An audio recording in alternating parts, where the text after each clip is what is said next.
Hola, hola, ¿cómo va? Buen mediodía, ¿cómo va? Buena semana que tengamos, ¿eh? Que la podamos compartir. No es un tema menos, ¿eh? No es un tema menos. En una Argentina viento y contraviento, en un mundo viento y contraviento, no es menos poder compartir. Sobre todo cuando hay millones de seres humanos que dependen de las decisiones de muy pocos. De muy pocos. Imagínate un fulano cualquiera que era un muerto de hambre no hace mucho, 10, 20, 30 años, que una piecita dice, el yogurcito ese que querés para tu pibe, ¿cuánto pagabas? ¿200 mangos? No, 1.000 pesos, ponele 1.000 pesos, 1.000 pesos, ponele. Bueno, la vaquita esa que tenemos, ¿te acordás que tenemos 20 vacas? Bueno, la vaquita esa, vamos a venderla afuera. Si afuera está el dólar 700 mangos. Y el carniza, el carniza que venda 3 lucas, pero la gente no tiene. ¿Qué me importa? No, porque hay que cerrar todo lo público, todos, los hospitales, que la gente se muera, los colegios, si tienen plata, que vayan al colegio privado. ¿Qué sé yo? ¿Qué me importa? Mira vos. Hay un muñeco outlet del mundo financiero que lo invita mucho porque despierta curiosidad en el coso. Tiene la menor... Es un outlet del mundo financiero, de la timba financiera. Antes se llamaba Cuevas, ahora le dan prestigio. Que quiere cerrar todo. Tranquilo, muchachos, tranquilo. La gente trabaja muchas horas. Y sí, porque no llega. Tenés que hacer horas extras. No, yo no quiero pagarles horas extras. Por la misma plata que vengan a trabajar. ¿Qué quieren ir a comer también? No, ¿cómo ir a comer? La máquina se oxida. Pero mira que viene otro compañero en el turno y lo... ¿Qué me importa? ¿Qué pasó? ¿Qué pasó en la Argentina? ¿Qué pasó, corazón? ¿Qué pasó? Hola, buen día. ¿Cómo les va? ¿Bien? Después voy a agradecer un montón de cosas que acabo de recibir mientras venía caminando, que son apenas algunos reconocimientos. No por quiénes ni muchos. En el devenir de la vida. Yo agradezco, cada uno maneja su trascendencia.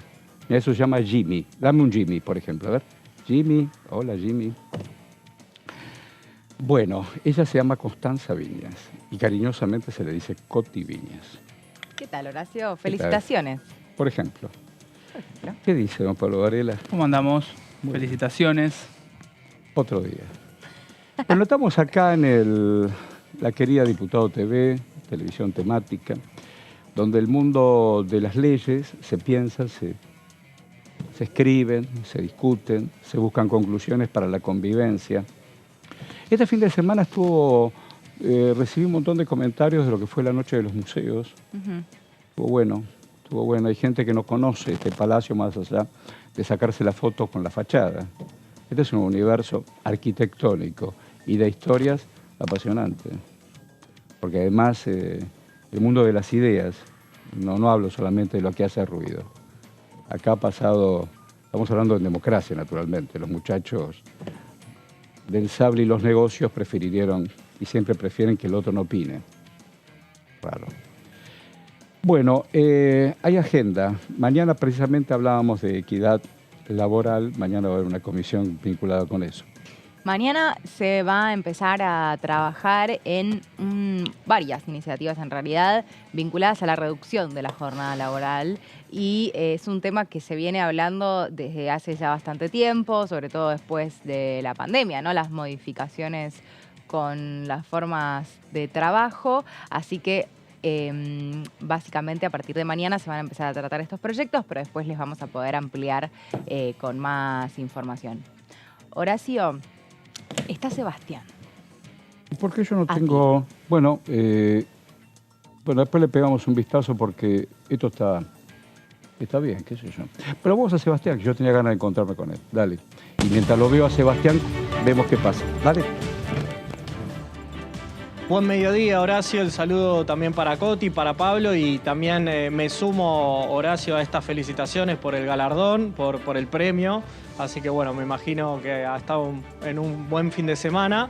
Y bueno, como bien mencionaban, mañana empezaremos con la actividad fuerte de comisiones a las 13 horas, lo que es la Comisión de Legislación del Trabajo, presidida por Vanessa Siley, en lo que se va a estar, como bien mencionaban, empezando a tratar estas modificaciones de las jornadas laborales. Son aproximadamente 7 los proyectos, 5 por el bloque oficialista, también está el del Frente de la Izquierda propuesto por Nicolás del Caño y otro más del socialista, en este caso Enrique Esteves. Pero bueno, algo que ya, como bien mencionaba Coti, se está empezando a hablar desde hace tiempo, no solo en nuestro país, sino que es un fenómeno global. En varios países ha habido ya pruebas en algunos sectores con no solo reducción de la carga horaria, sino también con por ahí la posibilidad de trabajar menos días. En algunos casos esto ha generado una mejora en la productividad de las empresas. En otros también, más que nada vinculados por ahí al ámbito de la salud y de los cuidados, ha generado ciertos desacoples en cuanto a lo que es los empleadores, porque bueno, al necesitar atención 24/7 se incrementan las nóminas laborales. Bueno, va a tener que ser un tema donde prestarle atención a cada sector, porque no es lo mismo lo que pueda significar para una empresa industrial, otra que tiene que ver con más las tareas administrativas o, como decía anteriormente, relacionado al ámbito de la salud. Pero bueno, mañana con invitados que va a tener que ver con gente de los gremios, del sindicato, para empezar a ver si hay posibilidades de tener una nueva ley en cuanto a la duración de lo que son las jornadas laborales en nuestro país. Yo digo, a ver, pensemos un poquito cortito y al pie. El siglo XX, que arrancó en 1900, tuvo una explosión de máquinas. Era lo que se conoció como la revolución industrial. Una máquina, un hombre, o multiplicamos tantas máquinas por tantos hombres y mujeres, naturalmente. Hablo hombre, condición del ser, que también sería por otro tema. Pero el dueño de la máquina, después fueron los estados los dueños de las máquinas, pero el dueño de la máquina, mucho no le importa quién la maneja, quién la imprime. Entonces, la pelea del siglo XX fue para que haya una relación equilibrada entre la máquina y el resultado. Y no quiero ir a lo dogmático, ni hablar de los ismos, ni de capitalismo, ni de marxismo. Estoy hablando de otra cosa, de la relación del hombre y la máquina. Entonces, no hay organismo humano que pueda vincular solo con la máquina, estar todo el tiempo con la máquina. Y no me quiero ir solamente a un torno robótico. Estamos todo el día con esta porquería de máquinas chatas que nos gobierna el imaginario virtual de nuestra inteligencia artificial. Entonces, hoy, mira, voy a contarles una anécdota. Yo tenía que dejarle un mensaje a uno de mis hijos que está terminando la escuela secundaria. Plin, plin, plin, plero. Hola, Joaquito, ¿cómo te va, papá? ¿Todo bien? El viernes el campeonato. Pim, pim, pim, pero Joaquito no me responde. Le dejo un mensaje a la mamá. Digo, Joaquito no. Me dice, mira, tomaron una decisión en el colegio de que cada vez que entran al aula ponen el celular en la caja. Dije, maravilloso. Van a levantar la vista y van a ver, profesor, profesora, pizarrón o no, o van a escuchar y mirar a alguien. Y estoy totalmente de acuerdo. Es decir, hacer una pausa y volvemos al tema de la jornada laboral. Vos no podés estar 25 horas al lado de una máquina. No hay cuerpo, porque incluso el resultadista, aquel que no le importa lo humano y le importa solamente la guita, llega un momento en que todos nos cansamos, tenemos sueños, perdemos la atención. Las primeras, mirá, una vez charlando con Lula, hace muchos años, sí, Lula da Silva, el que hoy es presidente. Todavía no era presidente en aquel momento. Lula le faltan dedos de su mano, porque manejaba unas planchas metalúrgicas. Y en la plancha, ahora vamos a hablar un ratito con el médico acá, don Alac, que de esto sabe mucho de la seguridad laboral. 1, 2, 3, y llegó un momento, vos te distrajiste. Algunos segundos, y la máquina se te llevó el dedo. Así de una. Entonces, es para un buen debate. A mí me gusta el debate ese. Me interesa, porque más allá de lo mercantilista, es interesante. Bueno, estaremos atentos. Gracias, Seba. Chau. Por nada, Horacio. Buen mediodía. Tranquilo, te lo digo. Tranquilo porque son 12:10. Si no, viste, jugamos para otro lado. Gracias. Gracias por el buen saludo. Digo, para aquellos que no tienen la menor idea, el día sábado, la gente de APTRA, que son los periodistas del espectáculo y qué sé yo, se premió, se distinguió, Radio y Televisión Federal, cada uno de los canales del país, cada una de las radios del país, y cada uno que hace, que trabaja. Entonces, con la querida Adriana Salguero pudimos conducir 3 horas en vivo con la tele pública, y en el medio de todo eso, como yo hace 15 años, todos los domingos digo, hola, hola, ¿cómo va Radio Brisa de Mar del Plata? Me traje un telúrico Martín Fierro a casa.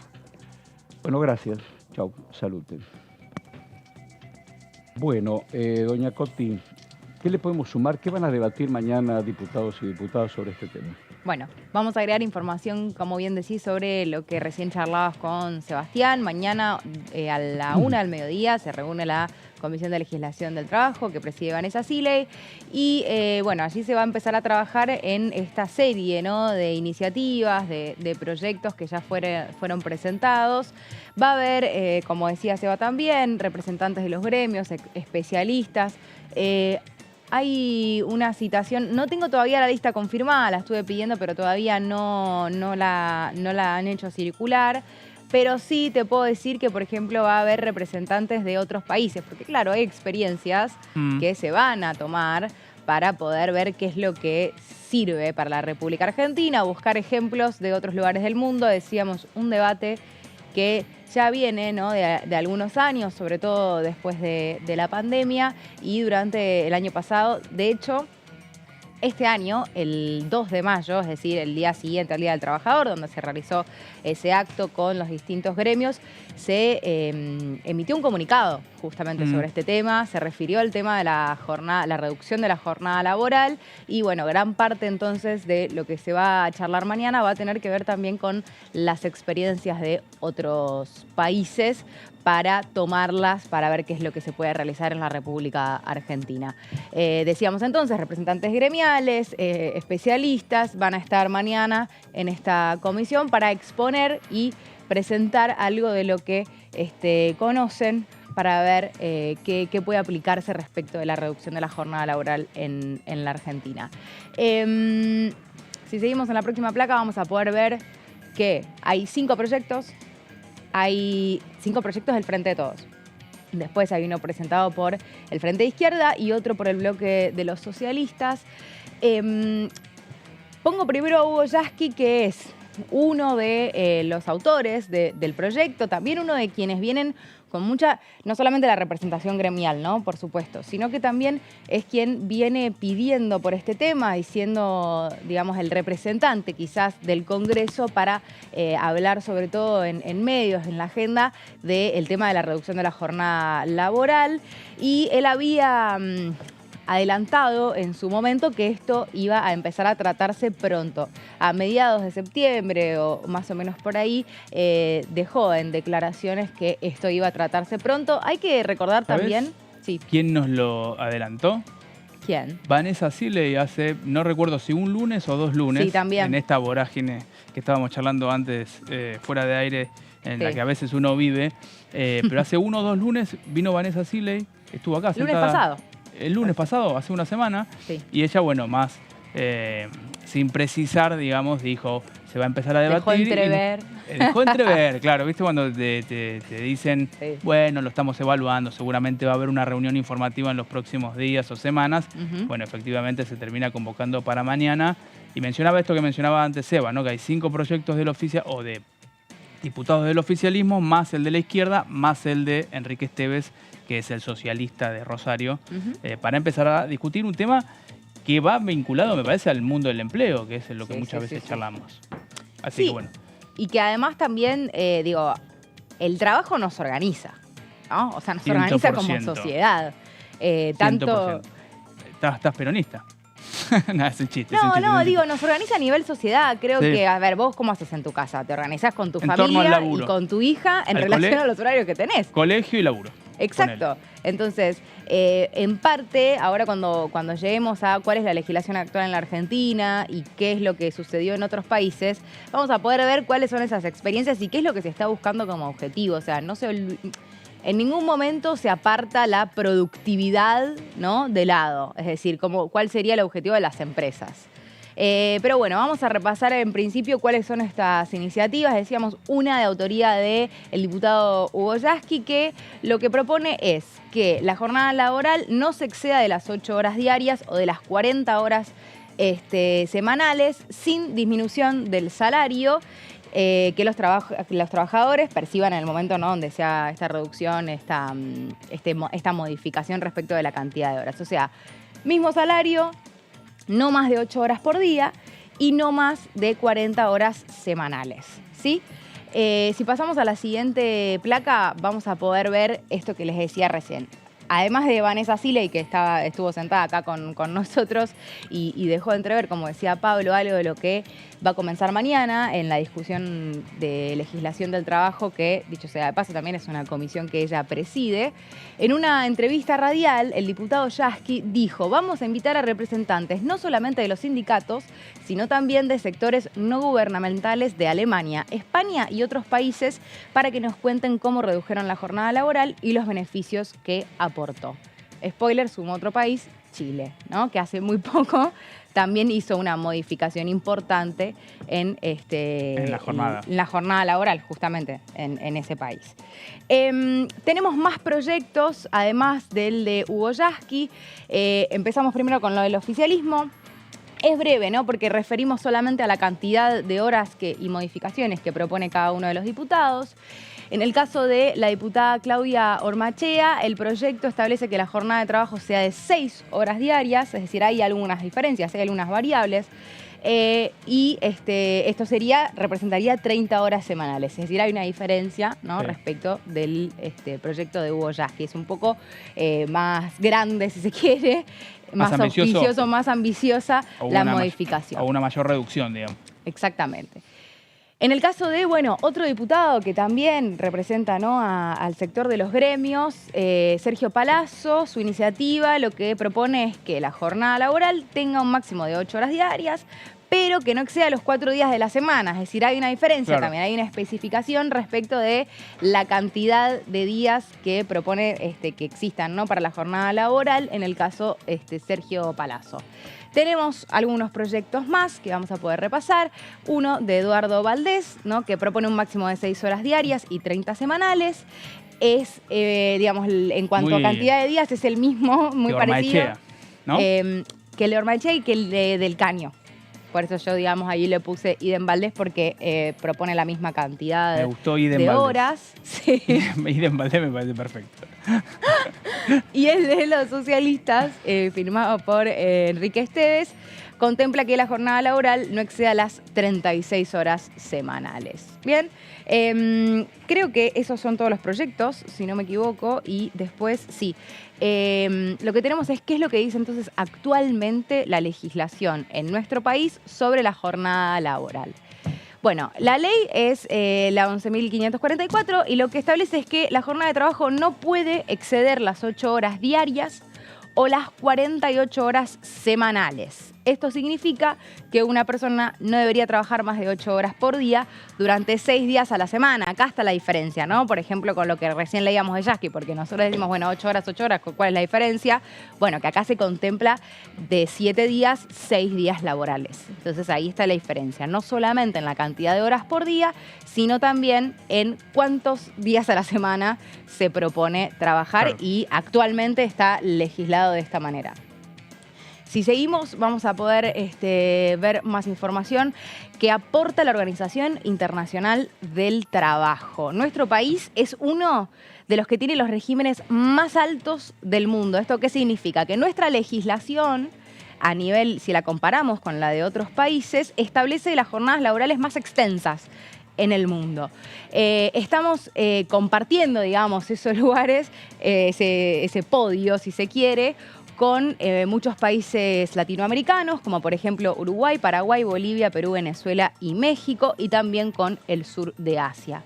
Entonces, Argentina, uno de los países con mayor carga laboral en el mundo, al menos en cuanto a lo que dice la legislación.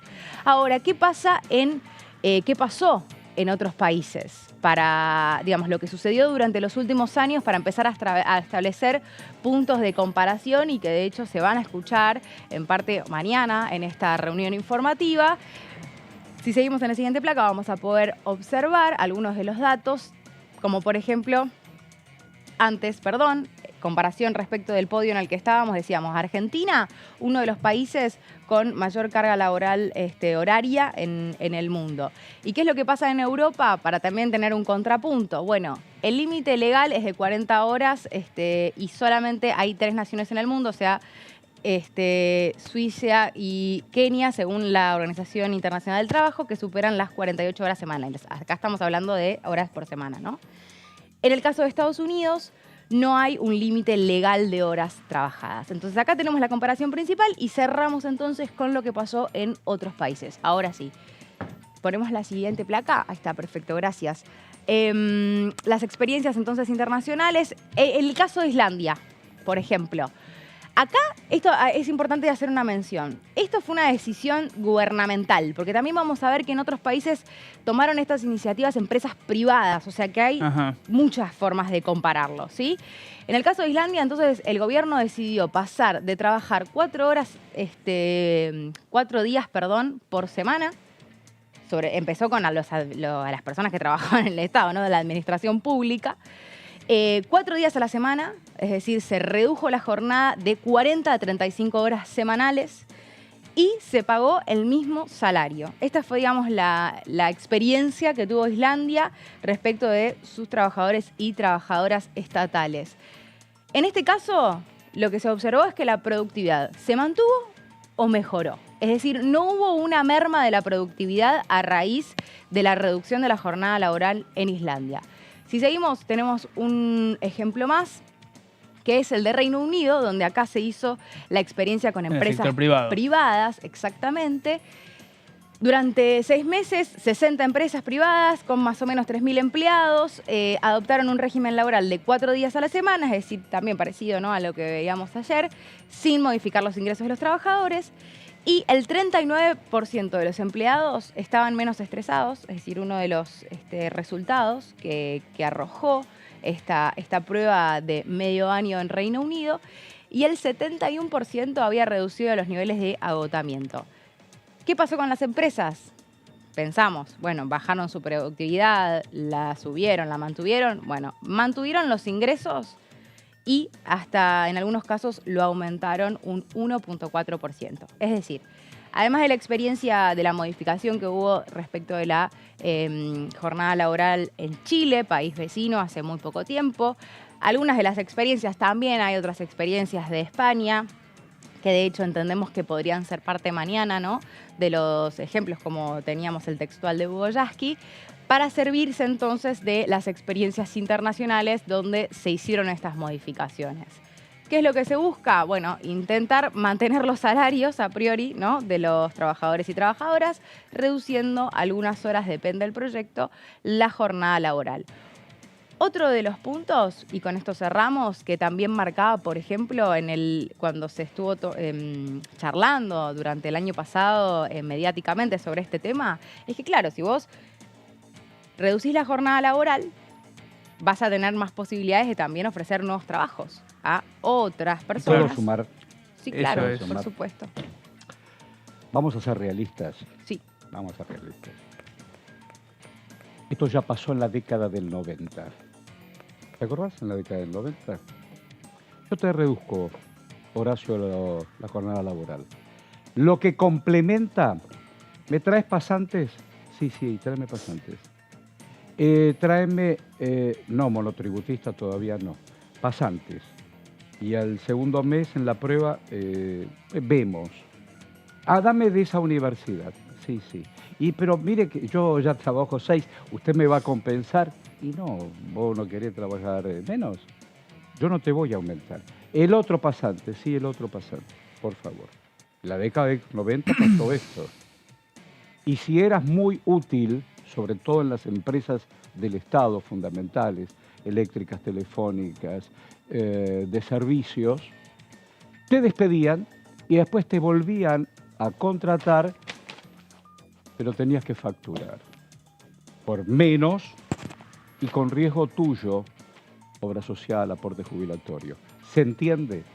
Cuando recién Constanza nos mostraba en Estados Unidos el World Capital News, Islandia está todo bien, está todo bien. Pero el mundo, ayer se quemó una fábrica de pelotitas de tenis en un país asiático. Después voy a fijarme bien para poner nombre y apellido. 2 mangos con 50. ¿Querés comer? Hay 2 platos de arroz y $1. ¿Se entiende? Por ello, fue un genio Chaplin en tiempos modernos. Claro. Hace 100 años. ¿Cuántas tuercas tengo que hacer? Tuerca, pero no doy más. Entonces, digo, en el país real, esto es lo que nos acaba de explicar Constanza, que estudió cada uno de los proyectos. Pero digo, en el mundo real, a lo mejor no es un tema pesimista, es un tema absolutamente realista. Porque los dueños de la plata, si no pueden pagar, mejor. No pueden pagar, mejor. Hemos sido testigos. Estoy embarazada. Anda a tu casa, parí, no te lo voy a pagar. Hoy no me siento bien, tengo los ovarios. Anda a tu casa. Uy, tengo temperatura. Es un problema tuyo, tráeme el certificado. Tenés 24, 32. Soy papá, ¿me puedo quedar unos días más? Es un problema tuyo. Quédate toda tu vida. Yo te necesito en la máquina. Jodidamente la cosa es así. Hay que debatirla, hay que pelearla. Durante 100 años, sin ismos, hubo huelgas, manifestaciones, derechos compartidos. Y sin ponerle ismos, hubo un momento bisagra. En octubre, y no es un discurso peronista o justicialista, el 17 de octubre se cumplen 80 años donde empezó a distribuirse derechos, sobre todo el trabajador y la trabajadora. Horas de trabajo, descanso, seguridad jurídica. Uy, me corté el dedo. Y bueno, pero ese dedo, vos sabés que cada uno de nuestras partes del cuerpo tiene un precio. Por un dedo te pagan una cosa, por una pierna te pagan otra. Me quedé sin la vista, tenés otra. Estás soldando. Y justo te entró.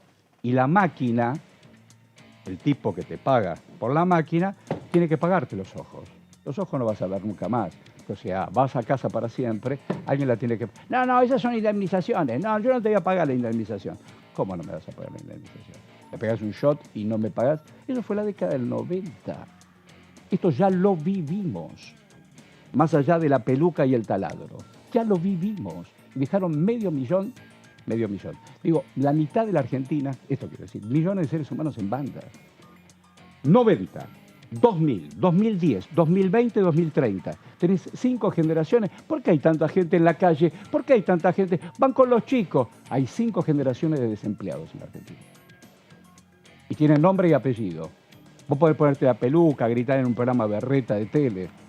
La realidad es esa. Jodidamente la realidad es esa. Uy, qué cosa, 12:30. ¿Qué tal? ¿Bien? Bien. ¿Un bermucito? Bueno. Con papa frita, por favor. Sí, porque yo no lo escucho a los outlets de programas berretas. Programas berretas. Con tipos ensobrados. Con bocas chiusas. Va a ser maravilloso poder charlar.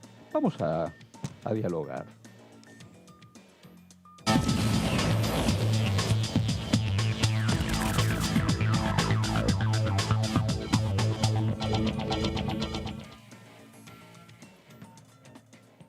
Hola, ¿cómo va?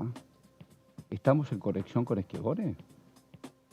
¿Cómo te va? El otro día, ¿qué haces? ¿Qué calor que tenés? ¿Vos estás en tu provincia? Estoy en Misiones con mucho calor, Horacio. Mucho calor. Sí, ¿Vos viste la mancha roja Estuve viendo hoy una mancha, porque tengo que viajar a Santiago del Estero el viernes y a Tucumán, porque hacer la previa del debate presidencial y qué sé yo, me tengo que poner Corbatelli, y estaba viendo una mancha roja que viene bajando desde el Amazonas. ¿Qué temperatura tenés ahora en tu ciudad? No me fijé, pero 30 y pico, 36, por ahí, 37. Tranquilo. Para Santiago del Estero te recomiendo bermuda y una remera. Sí, claro, y una corbata arriba de la remera Fashion Week. Yo me voy a poner en pelota con una corbata, ya me veo. Bueno, te vi el otro día y me alegré porque nos desencontramos un montón de veces y bueno, sí, tenemos ahora la oportunidad de tenerte. ¿Todo bien? ¿Tu vida bien? Bien, Horacio. El pasa estábamos en campaña y bueno, claro, viste que los árboles, las giras. ¿Los bosques cómo vienen? Bien, creciendo bien. Sí. Debe ser lindo ver crecer el árbol, ¿no? Digo, más allá del patrimonio, sí, digo, más allá de los negocios. Debe ser lindo ver, decir, pusiste semilla, creció. Debe ser lindo eso, ¿no? Debe ser lindo. Es muy lindo y de la misma manera es muy desgraciado cuando te pasa como me pasó a mí en alguna oportunidad y se me quemaron unas 60 hectáreas más o menos de un pinar por un vecino que estaba prendiendo fuego el campo. ¿Qué me estás diciendo? 60 hectáreas son 60 manzanas, ¿entienden ustedes? 60 manzanas, es todo un pueblo. Y el vecino... Mirá, ¿y tenés seguro por eso o no? ¿Estás asegurado? No resistiría la actividad un seguro, claro, por eso. Claro. Y eso, qué pena, había pinos de diferentes edades, había algunos que estaban con 50, 60 metros y otros que ya tenían la altura de una persona y bueno, no quedó nada. La verdad qué dolor, porque tenés que esperar tiempo, esto es tiempo. Es que, bueno, decime, ahí estoy acompañado por Constanza Viña y Pablo Varela, que quieren hacerte algunas preguntas puntuales, si nos permitís, parlamentarias. Después yo quiero preguntarte sobre la mirada del país. Dale, por favor, Constanza. Dale. Diputado, ¿cómo le va? Buen día. Recién me voy a servir de un tema que veníamos hablando hace unos minutos nada más, porque mañana va a comenzar el trabajo en comisión de algunos proyectos vinculados a la reducción de la jornada laboral, entendiendo que bueno, son varias las iniciativas y son distintas. Quería preguntarle qué le parecía en líneas generales esta discusión, si le parece viable en la Argentina y cómo ve este trabajo que comienza mañana. Bueno, la verdad es que me parece extemporáneo, digamos. Yo creo que antes de plantearnos la reducción en la jornada laboral, discusión que sí se da en los países industriales o postindustriales inclusive, nosotros tenemos todavía un largo camino que andar en la generación de empleo en condiciones dignas y sobre todo legales. Me parece que la legislación vigente tiene el defecto de producir un altísimo grado de informalidad en la contratación de mano de obra. Entonces, creo que hay que rediscutir las relaciones laborales, hay que actualizarlas al siglo XXI.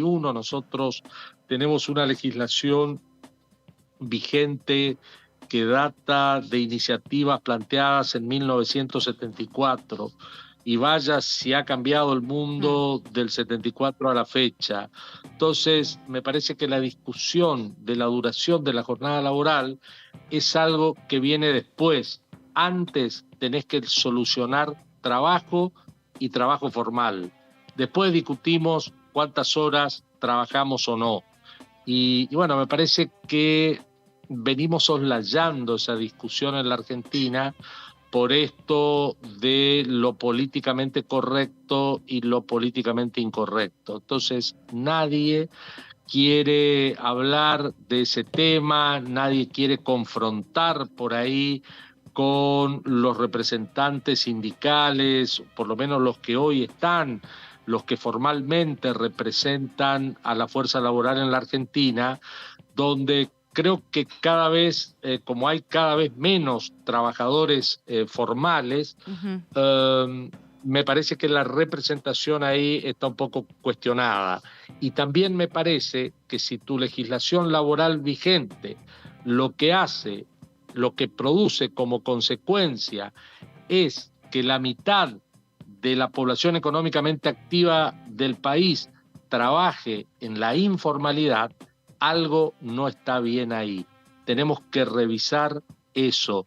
Y esto, lejos de ser una iniciativa como pretende plantearse en contra de la clase trabajadora, es todo lo contrario. Yo como argentino lo que quiero es que haya cada vez más trabajo en mi país y empleo formal, personas que tengan la dignidad de trabajar en la formalidad, con todos los beneficios que implica trabajar en la formalidad. Entonces, Alfredo, me parece... Sí. No, le quería preguntar, la última sesión exhibió algunos, digamos, ruidos internos dentro de Juntos por el Cambio y quería aprovechar para preguntarle eso, cómo vio esas disidencias internas y qué cree que además le queda o le resta al año parlamentario. Bueno, la verdad es que sí hay disidencias. ¿Para qué voy a mentir? ¿Para qué voy a ocultar algo que es notorio? Hay disidencias. Muchas veces las miradas no son coincidentes. No son coincidentes en el interbloque y a veces dentro del mismo bloque. Claro. Por lo menos a mí me ocurre muchas veces esto. Uno por ahí por disciplina partidaria se aviene a una estrategia de bloque, pero muchas veces las miradas no son coincidentes. Es de alguna manera natural que así sea en una conformación de un frente electoral que acoge varias miradas diferentes. Yo creo que el desafío, la inteligencia de la dirigencia en ese sentido está en saber encontrar los puntos de coincidencia para unificar posición. Y si ello no es posible, bueno, ocurre lo que nos ocurrió en la última sesión. Y respecto del futuro de la actividad legislativa, creo que vamos a tratar algunos temas más. Por caso, creo que vamos a tratar la devolución del IVA, convertirlo en ley, por lo menos es lo que dicen los muchachos del oficialismo. Y bueno, después, como creo que ya lo hablamos en alguna otra oportunidad, los años electorales, nos guste o no nos guste, resienten el debate legislativo, aminoran la actividad. Claro. Y bueno, eso es una realidad, no voy a descubrir yo el agujero del mate, pasa cada 2 años. Bueno, yo te voy a pedir que no te acerques tanto porque es casi un fondo de ojos. Ahí está, perfecto. Claro. ¿Qué cuadro tenés atrás? ¿Qué tenés atrás? Estoy viendo un cuadro. ¿Qué tenés atrás? ¿Qué es? Una reproducción de Van Gogh. Ah, de Van Gogh. Que está en el Museo Moderno. ¿Lo compraste ahí en Ámsterdam? Es lindo el Museo de Van Gogh. Me lo regaló mi hija, en realidad. Es muy lindo ese museo. Pregunta en Boniana. ¿Qué vas a hacer con el PRO? ¿Van a estar con los radicales? ¿No van a estar con los radicales? ¿Qué vas a hacer? Ayer ganó Cornejo. ¿Te gusta Cornejo? Más o menos. Una masa, está bien. Está bien. Está bien. Vamos por otro lado. Qué movimiento de cejas. Está bien, no importa, qué sé yo. Digo, tu provincia, no sé, qué sé yo, te pregunto, no sé. A ver, me parece que el resultado de las PASO y también la interna previa, digamos. El del serrucho, ¿qué opinas del serrucho, el que viene con el taladro? ¿Qué opinas del taladro? ¿Qué opinas? Yo no quiero para la democracia, yo no quiero ningún taladro. A mí me dieron un Martín Fierro hace 2 días y lo único que dije, no quiero, al contrario, quiero una Argentina así como vos dijiste, inclusiva. Bueno, hay mucha gente afuera. Tenemos que, cuanto más adentro estemos, mejor. Lo digo en serio. Sí, obviamente yo trabajé en la interna para Horacio Rodríguez Larreta con una mirada un poco de buscar consensos, que nos pongamos de acuerdo en el debate de temas fundamentales. Claro, el segundo que salió de Cornejo era un hombre de Larreta. ¿Cómo se llama? Petri. No, No. de ¿Vos te Marchi. referís a De Marchi. Marchi. De Marchi era un No, hombre Mar- también del mismo No. grupo, claro. Que también hizo Sí, una buena sí, sí. elección. Omar- Y sacó 29 puntos, sí. Hizo una buena elección. Era el armador federal de Larreta hasta que en algún momento se alejó. Se abrió, claro. Y quedó como candidato en Mendoza. Contame cómo fue esa experiencia. Entonces, Bueno, me parece que está clara cuál es mi posición respecto de cómo debe ser la metodología en la política, de acercamiento, de encuentro, sí, claro. de Coincido. buscar coincidencias y de darle respuestas desde la política a la gente. Porque cuando surge un fenómeno así de golpe, como quien obtuvo mayor adhesión en las PASO, es porque los dirigentes políticos estamos haciendo tonterías, no Está en otro estamos lado. atendiendo Sí, a coincido. las necesidades Sí, sí. de la gente, de la Sí, sí. población en general, estamos jodiendo, estamos tonteando y por eso surge este tipo de fenómenos. Entonces, Sí, sí, desde sí. mi punto de Yo sé vista, lo que estás diciendo. lo que nos compete como dirigentes políticos es dejarnos de joder, sentarnos Sí, a una sí, mesa sí, y sí. decir, a ver, ¿cómo solucionamos esto? Sí. ¿Cómo le encontramos la vuelta Hay que a solucionar este muchos problema? problemas, claro, hay que solucionar muchos problemas. No basta con sacártelos de encima. Pero, Y como adultos Horacio, que somos, poner- los problemas se solucionan. Con ponernos de acuerdo, aunque sea en decir, che, ¿cuál es la agenda de temas que hay que solucionar Sí, señor. para sacar? Podemos del pensar barro? distintas, pero Bueno, tenemos que debatir sobre esa agenda. Acá la Viñas tiene una Así. pregunta, ¿no, Viñas? Sí, diputados, me quiero sumar a esto que estaban diciendo recién, ¿no? De tratar de buscar esos consensos y usted recién mencionaba el tema del ingreso del proyecto de devolución, del IVA. En este sentido, ¿no? Y entendiendo que ya está empezando a funcionar a partir del lunes de la semana pasada, ¿cree que es posible, además de que lo vote el oficialismo, como decía usted, que haya alguna postura quizás de acuerdo, por lo menos en parte, dentro de estas disidencias de Juntos por el Cambio? ¿Qué le parece a usted específicamente este proyecto? un poco me río porque hablando con algunos amigos del oficialismo después de la sesión del martes pasado, Sí. le digo, che, déjense de joder, no convoquen a otra sesión antes de las elecciones porque de vuelta nos van a ganar por goleada en la opinión pública. Y se reían los muchachos y dicen, bueno, pues ustedes nos las dejan picando, ¿sí? ¿Querés que hagamos? Creo que, a ver, voy a ser absolutamente sincero, el proyecto de ganancias trajo profundo debate en el seno del bloque y del interbloque. Uh-huh. Hay quienes estaban de acuerdo en votar con el oficialismo y tal vez desde el punto de vista electoral, solamente electoral, hubiese sido más pícaro que votáramos junto al oficialismo y le hubiéramos sacado parte del discurso. Sí. El exceso de responsabilidad, que también me parece bien, yo no estoy juzgando, yo creo que desfinanciar, imagínate, solamente en el caso de mi provincia, lo que votamos en ganancias, una vez que esté operativo, implica merma en la coparticipación en una magnitud de 160 millones por día, diarios, menos de coparticipación para la provincia de Misiones. En una provincia como la mía, 160 palos por día es mucha plata. Entonces, un poco, por más que ahora se está hablando de la iniciativa de coparticipar crédito y débito bancario y con eso compensar lo que se pierde por ganancia. Sí. Pero bueno, eso trajo aparejado un debate, hubo gente inclusive del interbloque que votó igual que el oficialismo. Es probable que en la devolución del IVA, recordemos que fue una iniciativa del gobierno de Macri, luego de las PASO en 2019, devolver el IVA de la canasta, de los productos que integra la canasta básica. Entonces, de alguna manera nosotros tenemos un antecedente de haber llevado adelante una iniciativa similar cuando nos tocó gobernar la Argentina en una situación donde la inflación, si bien es cierto era alta, no era comparable con la que vivimos hoy día. Y la pérdida de poder adquisitivo del salario tal vez no era de la magnitud que hoy la inflación provoca en el ingreso de los argentinos.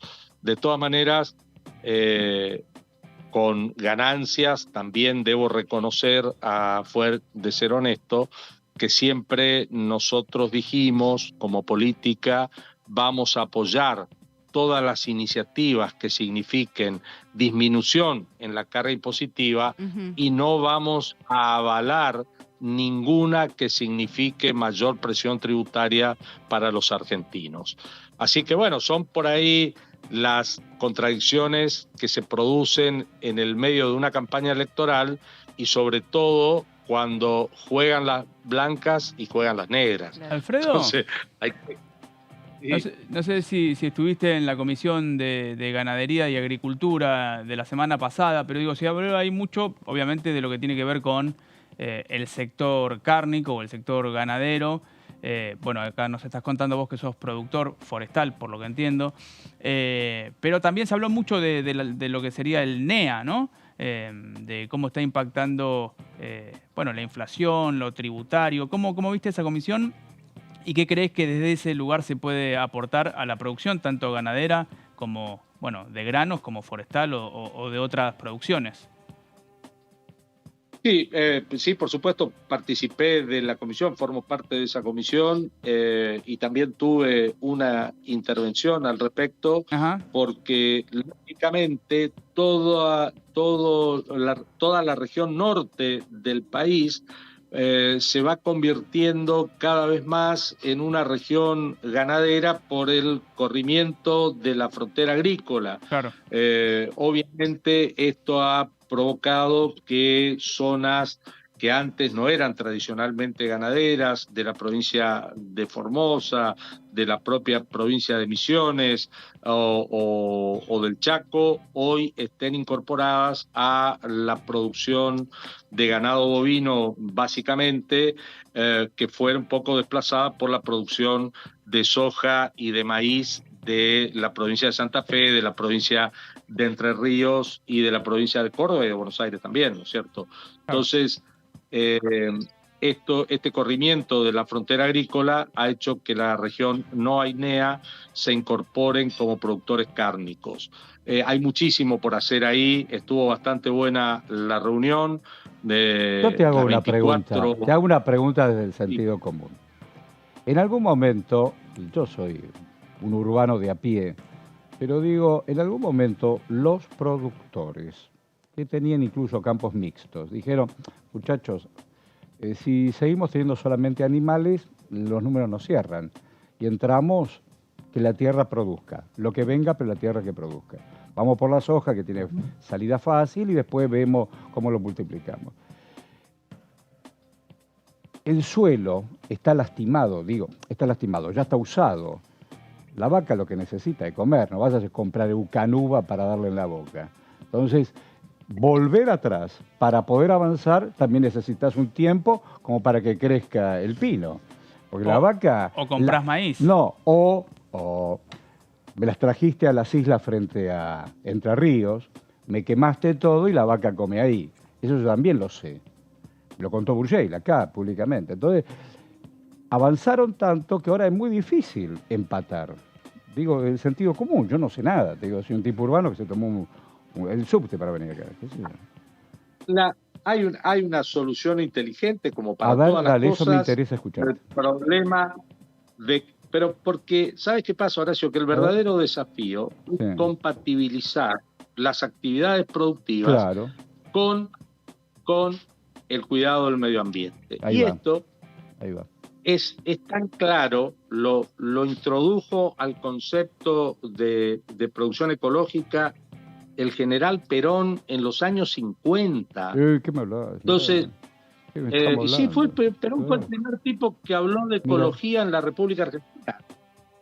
Es algo para destacar porque no era algo que le interesara por aquellos años a la política. Entonces, me parece que no hay que engancharse en los clichés de los chicos que encuentran representación en Greenpeace o en los fundamentalistas. Parece que eso pero está tampoco piola subestimarlo, tampoco subestimar la mirada ecologista, digo, qué sé yo. No, yo no subestimo a nadie y creo que existen soluciones. El medio ambiente está colapsado. Los chinos está todo bien, el tipo te invita a casa, te sirve el té, todo lo que vos quieras. No se puede respirar. Hay ciudades de China que no se puede respirar. No es solamente me tapo con barbijo. Estamos en problemas, en un colapso importante. Producimos más de lo que consumimos. Pero claro. Fíjate, Horacio, que el mundo va hacia las certificaciones medioambientales. Entonces, se te va a hacer muy difícil comercializar. Es muy cierto eso que estás diciendo. Claro, tal cual. Comercializar productos del agro que no tengan una certificación medioambiental. Claro, está muy bien. Y hay mucho por andar, pero entonces hay que salir de esas posiciones fundamentalistas. Sí, tal cual. Y abrir la cabeza para todo. Está bien, ya te entendí. Claro, de encontrar la solución, viejo. Bueno. Existen solución para todos esos problemas. Tal cual. Bueno, decime, ¿qué vas a hacer ahora? ¿Te vas a almorzar? ¿Qué vas a hacer? Sí, me voy a almorzar y después tengo algunas reuniones. Pero digo, en Misiones, con lindo Misiones y calor. ¿A qué hora arranca todo? Después de las 5 de la tarde. Vos sabés que nosotros somos una rara avis, los misioneros, en el medio del NEA. Somos como laburantes, arrancamos muy temprano y le metemos parejo. Y bueno, sí, no digo que por ahí no te tire un poco la siesta, es un calor tremendo. Siesta, acuérdate, calorcito, aire acondicionado. Claro. Pero a mí me tocó laburar en la actividad privada, por ejemplo, en Santiago del Estero, y ahí sí se paraba hasta las 5 o 6 de la tarde. No podías respirar el aire. Me costó adaptarme. Bueno, cuando vengas a Buenos Aires estás invitado, charlamos acá en el piso, dale, serás siempre bienvenido. Dale, Horacio, con todo gusto, un placer hablar con ustedes. Buena vida para vos. Gracias, Esquivel. Gracias, querido. Bueno, es un tema. Ayer estaba viendo en los cuadros precisamente de Mendoza, que los medioambientalistas, que es un partido verde, que no sé, se llama Partido Verde. Partido Verde, han explotado en Mendoza y en San Juan mal. Han hecho extracción mal. ¿Por qué? Y porque utilizan el agua maravillosa de las altas montañas. Cuando llega este tiempo, se empieza a aflojar el hielo, llega veranito y más San Juan, que es más minera que Mendoza. Todo un pozo, y cuando baja, ahí yo te hablaba con un productor de vitivinícola que tiene un problema serio de riego, ¿viste? Se hace un río artificial con grandes extensiones de río artificial, y el agua la utilizaron. El litio compite en agua con los viñedos. Claro, para poder lavar o sembrar o qué sé yo, regar, ese agua viene contaminada porque viene con químicos donde vos para cualquier mineral lo tenés que lavar.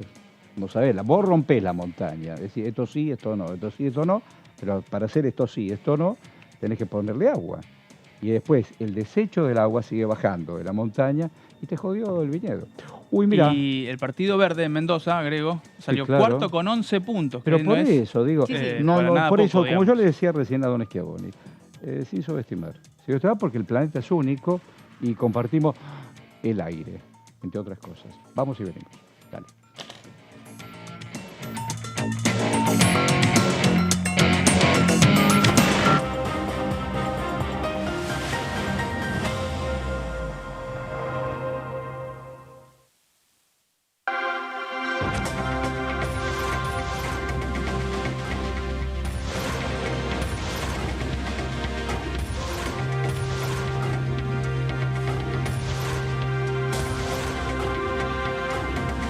Ellos son tu voz en la segunda edición. DTV, el periodismo en el Congreso. Buen día, ¿cómo les va? ¿Todo bien? que la empresa, la pyme, que tiene un trabajador en negro, no formalizado, que tiene que ver con el mundo de los talleres, de los comercios, de los pequeños emprendedores, pueda blanquearlo sin costo, sin tener que pagar todo lo que le implicaría en términos de pagos por no haber cumplido en su momento. Una. Dos, la posibilidad de incorporar y tener baja de aportes patronales, incorporar a una persona. Y tres, que el que tiene un plan social mantiene el plan social y entra a trabajar durante 12 meses. La creación de esta ley, la aprobación de esta ley, y aspiramos a tener ese dictamen positivo, habla de la generación de muchos puestos de trabajo en mi provincia, hablan de nuevas oportunidades también de crecimiento para la industria del calzado en mi provincia. DTV, segunda edición, de lunes a viernes.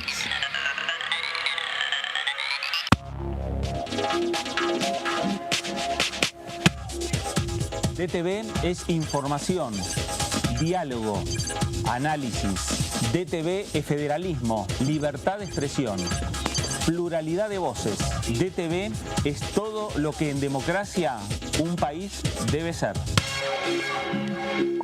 DTV es tu voz en el Congreso. Este 2023, seguí eligiéndonos. DTV, el periodismo en el Congreso. Ay, dale, escuchame. Mirá lo que tengo para mostrarte. Así vas a estar en 10 años. ¿Cómo te ves? Mirá, me veo bastante fachero, ¿eh? Tranquilo y sobre todo jubilado. Ah, ¿te vas a jubilar? Sí, ya me estoy encargando de eso. Qué bueno. Bueno, dale, prendé. Si te faltan hasta 10 años para cumplir la edad para jubilarte y adeudás aportes, ahora los podés regularizar con el nuevo plan de pago de deuda previsional. Tu esfuerzo cuenta. ANSES, Argentina Presidencia.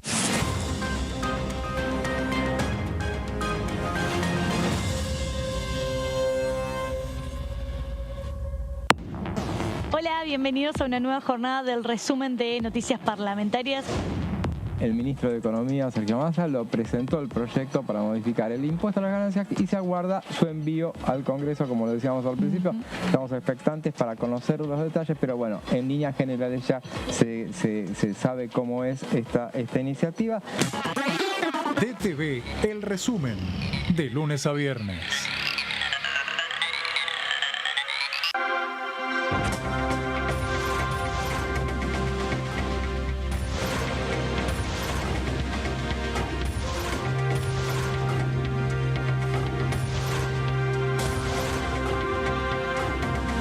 Ellos son tu voz en la segunda edición.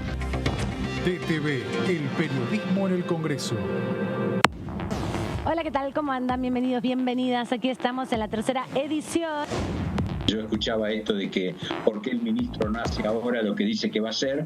Bueno, ahora está haciéndolo ahora. Uno debería poder debatir o decir si no está de acuerdo con esto. Claro. Pero entonces se tendrán que aplicar los acuerdos y los desacuerdos que haya respecto de esta cuestión de tratar de prácticamente eliminar el impuesto a la ganancia, la inmensa mayoría quienes hoy lo están tributando, por lo cual se ha venido pregonando permanentemente que esto se haga en algún momento. Tenemos un compromiso con el fondo, tenemos que hacer una reducción del déficit y el gasto tributario. Bueno, estos son todos los ítems, porque no es que estaba solamente Tierra del Fuego, estaban un montón de otros regímenes y programas.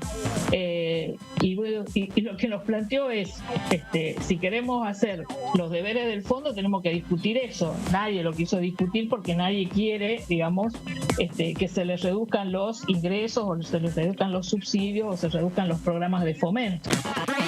DTV, tercera edición, de lunes a viernes. Hiciste la colimba entre 1975 y 1983. Tu testimonio aún puede ser clave para hacer justicia. Lo que hayas visto y oído en dictadura es un aporte fundamental para llegar a la verdad. Para más información, entra a argentina.gov.ar/fuicolimba.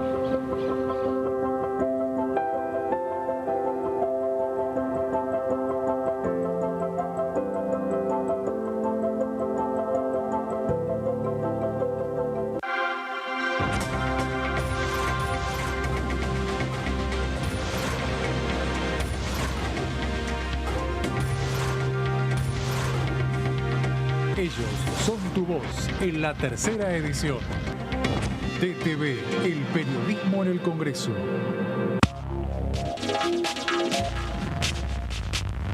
DTV es diálogo, análisis, información. DTV es pluralidad de voces, federalismo, libertad de expresión. DTV es todo lo que un país en democracia tiene que ser. DTV es tu voz en el Congreso. Este 2023 seguí eligiéndonos. DTV, el periodismo en el Congreso.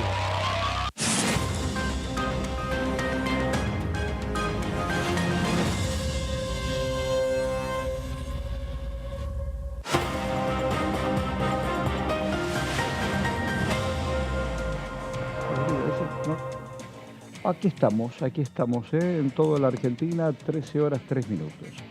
Vamos al encuentro del doctor Alac. Dale, vamos. ¿Cómo te va? Buen lunes. Hola, ¿cómo están? Un placer estar con ustedes acá. ¿Cómo fue tu fin de semana? Excelente, excelente. Recién estaba hablando con tu cameraman y le decía toda la cantidad de cosas que había hecho el fin de semana. Fantástico. No me perdí ninguno. ¿Qué fue lo más lindo que le contaste a Sergio? O, bueno, Sergio es nuestro camarógrafo, pero ¿qué fue lo más lindo, más allá de estar con los afectos y esas cosas? ¿Qué hiciste que te dio tantas ganas? Fue un mix. Mira, primero el encuentro familiar que te carga, Claro, te recarga energía, batería, la conversación, la charla, el estar relajado. Sí, claro. Pero también tuve tiempo de estar con amigos. Yo practico un deporte con gente de mi edad. Sí, claro. Y estuvimos jugando todos juntos. Y te divertiste y te reíste. Y también tuve la oportunidad. Sí, fantástico, fantástico. Me hizo muy bien, descargas energía, corres, estás como... Claro, descargas energía, básicamente. Digo, y también tuve la oportunidad de ir al teatro y bueno... ¿Fuiste al teatro? Así que la verdad que no me ¿Qué fuiste a ver? Sí, fui al teatro. ¿Qué fuiste a ver? Gaspet se llama la obra. ¿De qué se trata? Está dirigida por una persona que te plantea cómo somos cuando tenemos una máscara, ¿no? Que todos de alguna manera utilizamos una máscara. La obra es básicamente eso, es mostrar, la dirige y la protagoniza Marcelo Katz, y justamente te muestra cómo actuamos cuando tenemos una máscara puesta, ¿no? Y cómo va cambiando la personalidad. La verdad que era desafiante. Bueno, pero también si yo lo relaciono con todo ese oxígeno que tomaste el fin de semana, te desenmascaraste para ser más vos que nunca el fin de semana. Claro. Sí, veremos qué sale, pero vamos por esa línea, sí, claro. Bueno, contanos qué consejos nos vas a dar. Mira, la idea de hoy era conversar un poco sobre algo que muchas veces hemos traído a la mesa y que tiene que ver con la detección de factores de riesgo, ¿no? Factores de riesgo vascular. Sobre todo teniendo en cuenta que la gran mayoría de la gente los padece y los enfrenta y a veces no con todas las herramientas que están a disposición, ¿no? Es decir, hay un montón de situaciones que demuestran que hay cuestiones que ponen en riesgo nuestra vida y no le damos la debida atención. Yo te doy un ejemplo que a mí siempre me gusta mucho plantearlo, que a instancias de la Organización Mundial de la Salud, cada vez se está dejando más de lado esto de cuáles son tus factores de riesgo y se habla más de cuáles son los determinantes sociales de la enfermedad. Mira. ¿Qué quiere decir esto? A ver. Si vos mirás, los factores de riesgo vascular, en muchas ocasiones son factores de riesgo que tienen que ver con la idiosincrasia de un determinado momento. Mira, ahí nos acompañan las placas que preparaste, incluso con colores que nos advierte como si fuera un semáforo. A ver, vale. Sí, un poco la idea es conversar con ustedes cómo tenés factores de riesgo que son realmente inmodificables, ¿no? Es decir, el DNI tuyo, el DNI mío, el DNI de la audiencia es un DNI que no podemos modificar. Tenemos esta edad, ¿no? Más allá de que uno sienta la vitalidad y que tenés ganas de hacer cosas, el DNI es algo que marca, es un factor de riesgo. El sexo masculino es un factor de riesgo para la enfermedad cardiovascular, lo cual no quiere decir, quiero estresar muy bien esto, no quiere decir que la mujer no la tenga la enfermedad cardiovascular, simplemente que le llega más tarde. Entonces, por eso es importante estresarlo y dejarlo bien definido. Después también tenés los factores, como se lee en la placa, fíjate que los factores familiares, todos los factores hereditarios, todo eso es un factor de riesgo que es muy difícil de poder corregir, simplemente que está bueno estar alerta. Y después, claramente tenés factores de riesgo que uno con un cierto trabajo los podés modificar, y por ejemplo ahí entraría todo lo que es la diabetes, la hipertensión, el colesterol alto. Sobre esto vamos a hablar un poquitito más al final de esta presentación. Y después tenés todas las otras circunstancias que son claramente modificables en las que podemos intervenir. Todo lo que tiene que ver con sobrepeso y obesidad es algo que nosotros podemos tener una intervención definitivamente importante para tratar de corregirlo. Todas las circunstancias vinculadas al estrés laboral, nosotros podemos intervenir y corregirlo. Ya sé, me imagino que la cara de mucha gente en el estudio debe ser, bueno, no es tan fácil a veces, bueno, pero las herramientas están y hay que buscar la manera de implementarlas para que esa situación adversa en lo laboral no repercuta en nuestra salud. Que vamos a tener situaciones complejas para enfrentar, es cierto, pero hay herramientas para poder trabajarlo, ¿no? En ese sentido, te diría que por ahí el paradigma de lo que es un factor de riesgo corregible tiene que ver con el tabaquismo, ¿no? Y adentro de la Cámara, si Dios quiere, en el 2024 vamos a poder iniciar un programa de prevención justamente vinculado a cesación tabáquica. Vamos a tener un espacio para que aquellos que quieran dejar de fumar puedan hacerlo y le demos los consejos iniciales. Yo les voy a pedir a la gente de producción que pasemos al siguiente, porque esta es una fecha interesante que yo quiero que ustedes agenden en las cabezas. En 48 horas nosotros vamos a tener un evento acá donde vamos a trabajar sobre cada uno de estos factores de riesgo. Te decía en algún momento que cada vez se habla menos de factores de riesgo y más de determinante social de la enfermedad. ¿Por qué es eso? Porque de repente si vos vas a comer a un comedor laboral y cuando te enfrentás con el menú disponible resulta ser que todas las opciones son hipercalóricas y la persona que quiere hacer algún tipo de dieta no significa dieta para adelgazar. En general es un preconcepto que todo el mundo que le dicen está con una dieta significa que quiere adelgazar. A veces puede ser una dieta para diabéticos, una dieta para hipertensos, una dieta para celíaco. Hay mucha gente celíaca que no quiere adelgazar, simplemente quiere hacer una dieta acorde a lo que necesita. Bueno, nosotros hemos intervenido en repetidas ocasiones en el comedor justamente para adaptar las dietas y hoy por hoy en el comedor laboral hay esta opción. A eso voy con la posibilidad de modificar. Ese es el determinante social de la enfermedad que desde el trabajo podemos modificar.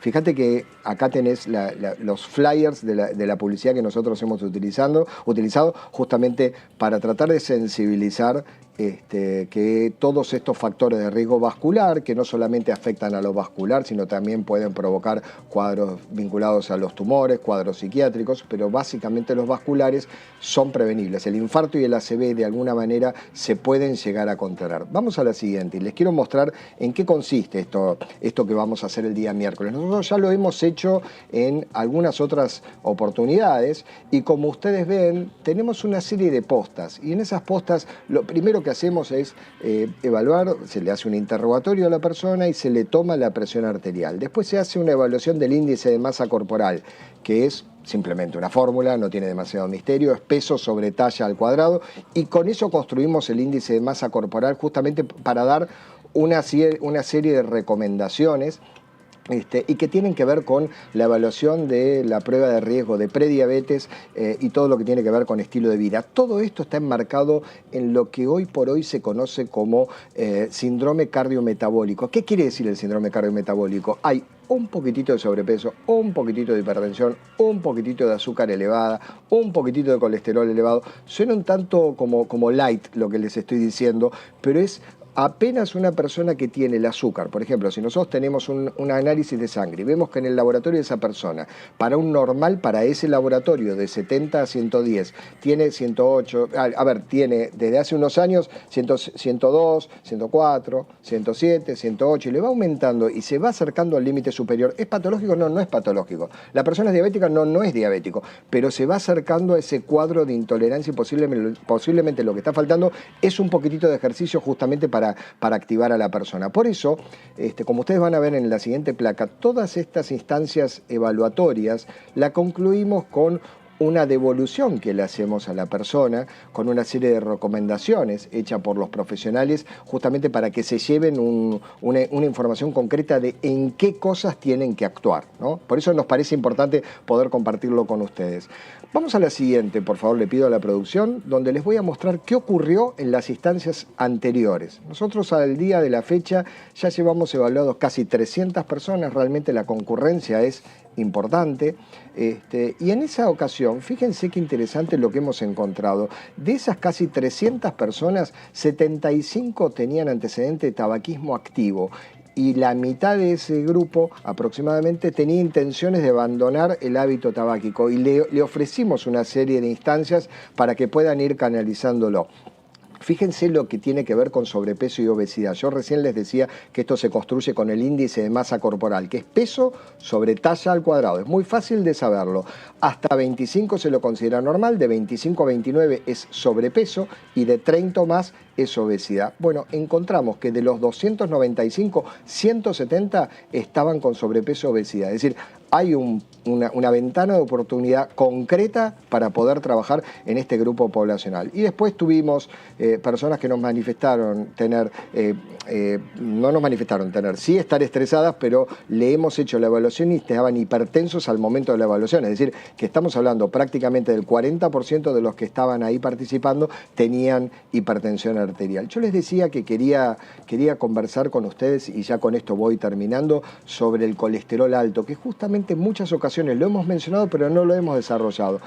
Básicamente hay dos tipos de situaciones que podemos definir de la dislipidemia, ese es el nombre técnico de lo que estamos hablando. Por un lado, las que son primarias, como puede ser la hipercolesterolemia familiar o la hipertrigliceridemia familiar, es decir, según lo que esté aumentado, sea el colesterol o los triglicéridos. En esta placa, como ustedes ven, fíjense que nosotros lo que tratamos de ver es en qué podemos corregirlo, y después tenemos hiperlipidemias secundarias, ¿no? Es decir, a lo que voy es que en estos eventos nosotros tratamos de identificar poblaciones que podamos darles una serie de estrategias justamente para poder corregirlo. El colesterol, cuando está aumentado, no trae síntomas, la persona no se llega a enterar que hay un problema y puede acompañarlo por el resto de su vida. Es importante saber que la primera estrategia siempre es comenzar con la dieta y el ejercicio. Después, además, hay estrategias farmacológicas que no es la intención de esta brevísima columna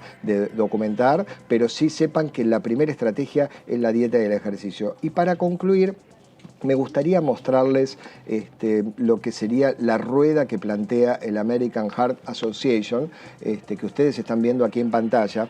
Hay esta rueda, la verdad que a mí me fascina cada vez que la veo, porque dice: la vida es el porqué, ¿no? Life is why. Y esto es así porque justamente hay una serie de presentaciones de hace muchísimos años que mostraban que uno, cuando tiene un problema, tiene que plantearse tres cuestiones: cómo, qué y por qué. El cómo y el qué lo entendemos fácilmente, ¿no? Es decir, nosotros tenemos que pararnos enfrente del paciente y decirle: este es el problema. ¿Qué es el problema? Bueno, el colesterol está elevado. El tema es el por qué se hace todo esto. Y Simon Sinek, cuando hizo esta presentación en TED hace ya muchísimos años, él decía: siempre hay que empezar explicando el por qué, porque eso es lo que hace que una estrategia sea exitosa.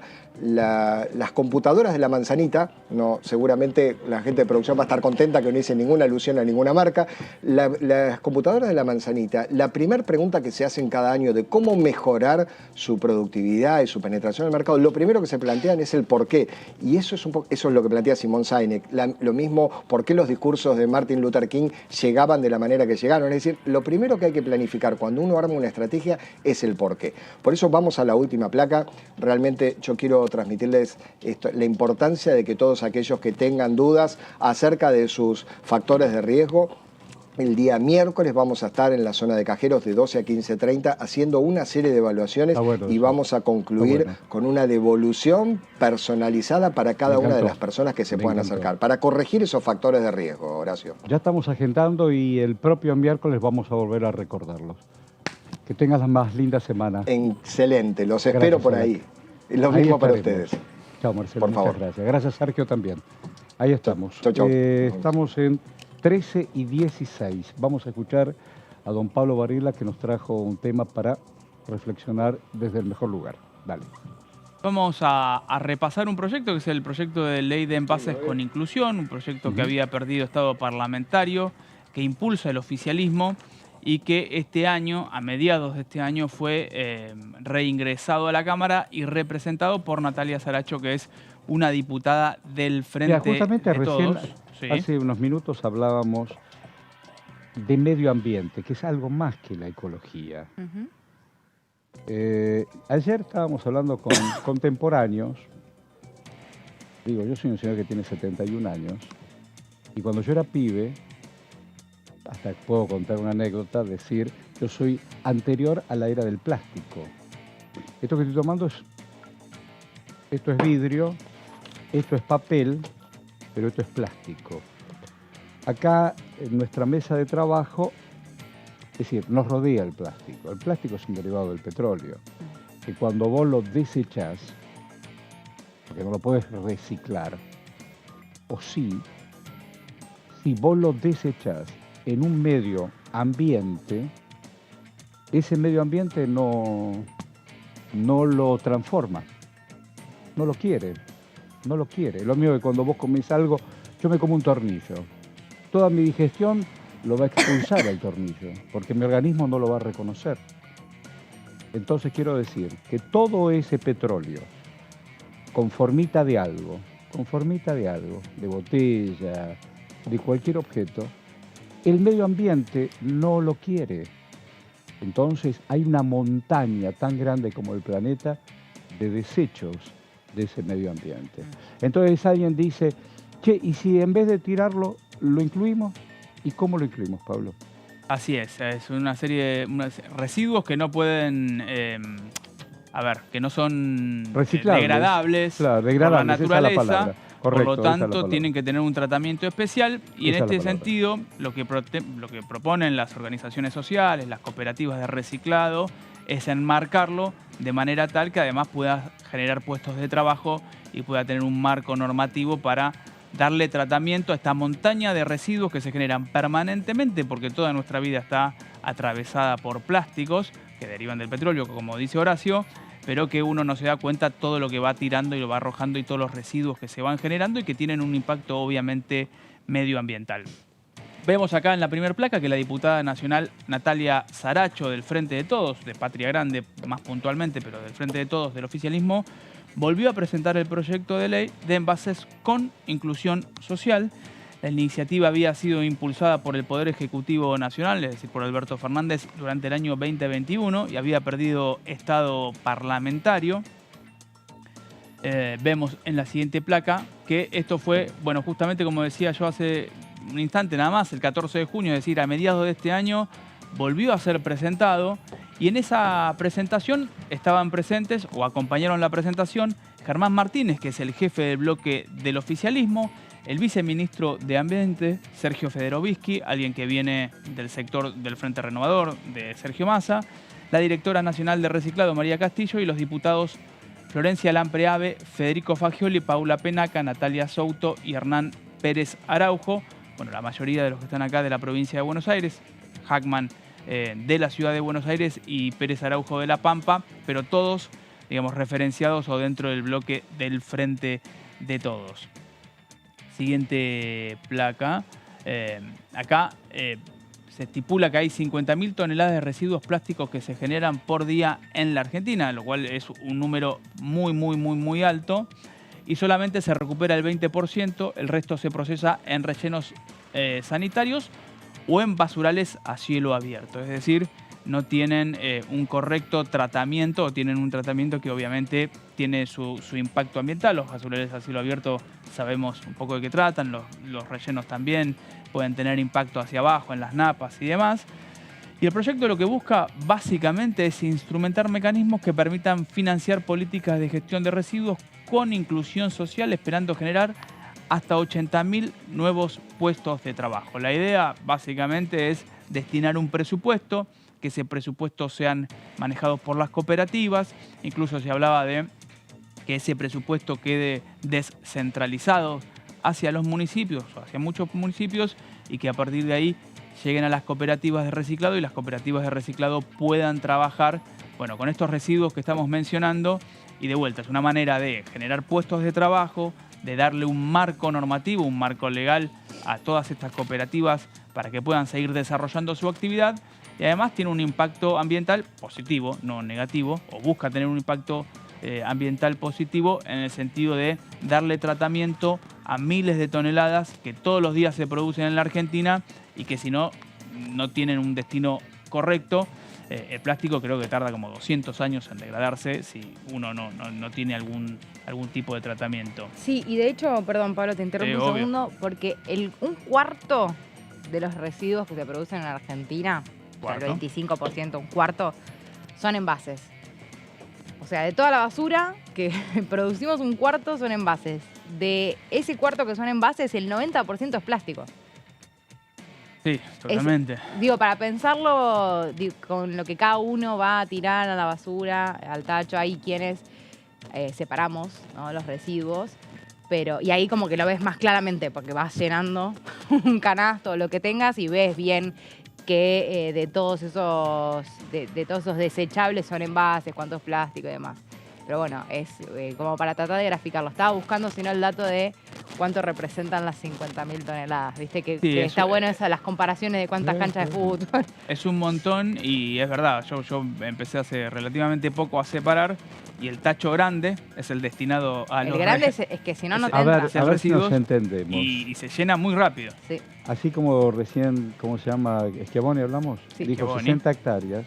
Claro. A lo mejor no sabe alguien qué es una hectárea. Imagínate una manzana, ¿ok? 60.000 manzanas. Cuando Pablo nos explica que hay 50.000 toneladas, ¿sabés cuánto es una tonelada? Son 1.000 kilos. 1.000 kilos. Entonces, a los 1.000 kilos ponele, 50.000 agregás 3 ceros, así se hace. Si no tuviste la oportunidad de alcohol o te olvidaste, ponés 50.000, que son 5, un 0 y 3 ceros más. Agregale 3 ceros más. Son 50 millones. ¿Escuchaste lo que te estoy diciendo?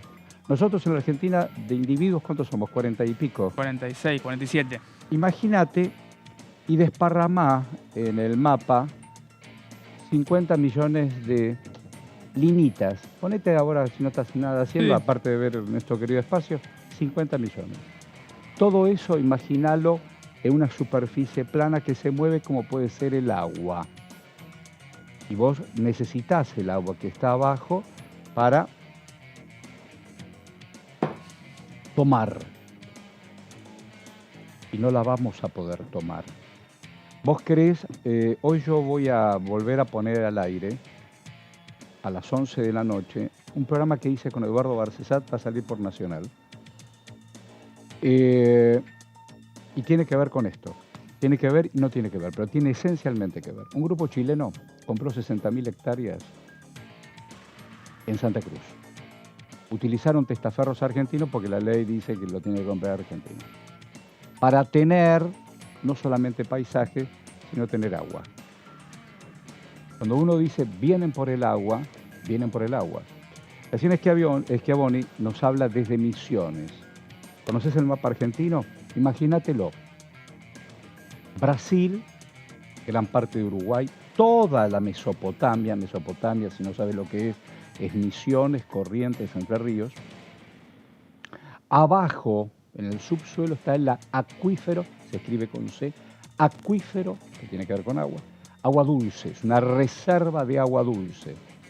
Debajo de este querido planeta, debajo, en el subsuelo, así como hay petróleo, que queda poquito de dinosaurio, hay agua dulce. ¿Está? Y vienen por eso. Entonces, si lo que hay no lo cuidamos, no, a mí no me importa, yo me voy a morir entre 50 años, mañana o pasado. ¿Nunca plantaste un arbolito? Aquella vieja frase que dice, yo no lo voy a ver, pero va a tener sombra mi nieto. A mí qué me importa, y tu nieto no va a tener sombra. Disculpe mi... Creo que me falta escribir el libro. Pero Plantaste después el árbol. he plantado un árbol, he tenido una hija Y alguna vez tengo un libro escrito, pero en Word, no impreso en papel. Claro, porque para papel, ¿qué necesitas? ¿Un arbolito? Un árbol, Claro. mira qué contradicción. Y ahí pega la vuelta, no, mejor no. No, pero se Dejalo recicla. escrito en Dejalo Se digital. recicla, papel Ebook. reciclado. Justamente con, Sí. con este mismo criterio. A ver, estas hojas no son originales. No. Puede ser. Si hoy debiéramos tener hojas originales, no hay árboles que pueden abastecernos. No, de hecho acá esto está impreso en doble faz. Está ¿No? todo Para bien intentar, para optimizar. bueno, yo estas me las llevo a mi casa y las pongo a reciclar. En el Sí, tacho. porque se optimiza. Acá también se hace. Acá nosotros fuera del estudio hay dos, Claro. ¿cómo se dice? No Tachos. tachos. Bueno, Cestos. Sí, dos cestos. Un cesto de basura orgánica y otro de restos que se reciclan, entre ellos el papel. Claro. Está todo en todos los pasillos y todos lados. Así que decir y hacer es todo un tema. Sí, pero nada, un paréntesis, porque antes mencionabas también a China y la contaminación en China. Total. Digo, uno desde su humilde lugar obviamente hace la contribución. Sí, total. Pero si las dos principales economías del mundo no dejan de contaminar, pero Estados Unidos lo y mismo China, que tu vecino. vamos a estar complicados. Estamos fritos por más que Estamos llenemos fritos por más que muchos nosotros- cestos altísimos. Pero es lo mismo que tu vecino. El tipo no barre la vereda y vos sí. No, yo lo voy a seguir haciendo, ¿eh? Y entonces, Bien. pero el tipo hace esto, pero vos no le tirás la tuya. Como el tipo tiene la suya, se la tiro a él. No, la levanto y la tiro. Che, ¿vas a barrer? Ah, enterada. Ah, bueno, está bien. Y a ver, Pablo Varela se llama. Claro. Así es. Pablo Varela. Y A barro veces la más vereda. Pablo que Varela, a veces más Varela que Pablo. Eso depende del Depende del día, día. el nivel de porcentaje. Yes. Siempre cierra en 100, por suerte. Claro, porque si no, Si no estaríamos el complicados yin y con el los yang números. serían medio manco de humanidad. Y siguiente placa. Bueno, a ver, el proyecto de ley es para que las empresas se hagan cargo mediante el pago de una tasa, ¿sí? Para financiar el reciclado de los envases. Y acá, haciendo un poco de historia respecto de este tipo de iniciativas, vemos que desde 1999 se presentaron 48 proyectos sobre qué hacer con los envases que no se reciclan y terminan, convertidos en basura plástica. Este primer punto, ¿sí?, de esta placa, el anterior, en lo que tenía que ver con las empresas pagando una tasa, fue buena parte de la resistencia, fue buena parte de la resistencia que tenía sobre todo la oposición, pensando hasta, o con argumentos tales como esto es inflacionario, porque si vos, o lo que van a terminar haciendo las empresas es recargarlos en el precio final del producto. Acá vemos un poco más en la siguiente, en lo que tiene que ver con AmCham. AmCham es la Cámara Norteamericana de Comercio. La iniciativa, despertó rechazos en la AmCham, en la Cámara de Comercio Norteamericana. Está impulsado por la UTEP, que es la Unión de Trabajadores de la Economía Popular. Obviamente tiene un impulso grande. Yo mencionaba recién a Patria Grande. Patria Grande es el espacio político de Juan Grabois. Digo, lo que tiene que ver obviamente con la economía popular. Con Grabois y con otros actores vinculados a las organizaciones sociales. Y los trabajadores actualmente que se dedican al reciclado son cerca de 150.000 en una cifra estimada. Creo que hay una placa más con un textual de Natalia Saracho, que es la diputada por la provincia de Buenos Aires del Frente de Todos, pero que de vuelta es una de las diputadas que responden políticamente a Juan Grabois, que cuando se volvió a presentar el proyecto dijo: volvimos a presentar el proyecto de ley de envases, más de 40 proyectos presentados a lo largo de más de 20 años. Este viene con el empuje de los cartoneros, que no solo trabajan para paliar la crisis climática, sino que luchan por las condiciones dignas de trabajo. Ley de envases, ya. Vamos a básicamente considerar algo. es un proyecto que uno Ahí va. entiende que no va a ser tratado No. en lo inmediato ni antes de fin de año. Bueno, le hice un mano a mano a Juan Carlos Alderete para nuestro espacio de entrevistas. Un momento de ida y vuelta, a ver. Bueno, Bueno, justamente a través de los medios de comunicación, su mayoría han hecho creer a la sociedad de que las empresas nuestras daban pérdida. Y allí eligieron gerente, presidente de las empresas, justamente para que dé pérdida, demostrar que den pérdida, ¿no? Me refiero a Telefónica, me refiero acá a nuestra Execva, es decir, me refiero a entregar nuestro patrimonio, ¿no?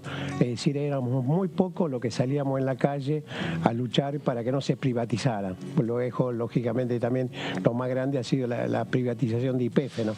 Es decir, a lo cual ha expulsado más de 50.000 puestos de trabajo de YPF, han hecho creer en ese momento, con las indemnizaciones que cobraban, bueno, muchos se han puesto un kiosco, compraron un auto, lo hicieron taxi o remis, pero le duró poco también, lamentablemente, ¿no? Es decir, el gremio como el MTA, que fui integrante también, el conjunto con la CTA, el MTA era con algunos gremios de la CGT, encabezado por Moyano, encabezado por Palacio de la UTA, el sindicato de televisión, también estaba en el movimiento trabajadores argentino en ese momento, ¿no? La primera y la segunda.